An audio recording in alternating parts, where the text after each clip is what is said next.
अस्सलाम वालेकुम, की हाल है दोस्तों? ठीक हो? उम्मीद करना सारे दोस्त ठीक होंगे। अज असी आया नारोवाल। इत्थे ने चिप्स है, बड़ी मशहूर है चिप्स। तो देखो रश देखो, सरकारी हॉस्पिटल के नज़दीक है दुकान है। तो इत्थे काफ़ी रश होंदा है। जो कोई भी दोस्त आए नारोवाल लाजमी इत्थों चिप्स खा के देख जाए। इधर अहमद भाई है, इधर वेखो।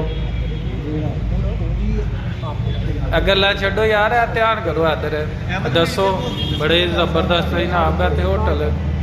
आइसक्रीम भी इन्हां दी बड़ी मशहूर है इत्थे। ते जेड़ा भी दोस्त आए नारोवाल लाजमी इत्थे एक बारी ने ज़ायका चेक करो। चिप्स बड़ी जबरदस्त चिप्स बनाते हैं। जिंगर बर्गर, दूध सादा बर्गर, मच्छी तलते हैं, काफ़ी वैरायटियां होंदियां हैं।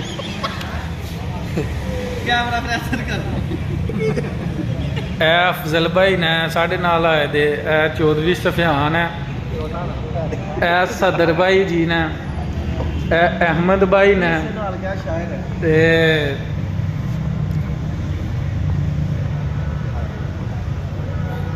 देखो जनाब बड़ा जबरदस्त है माहौल बनाया इन्होंने सिस्टम।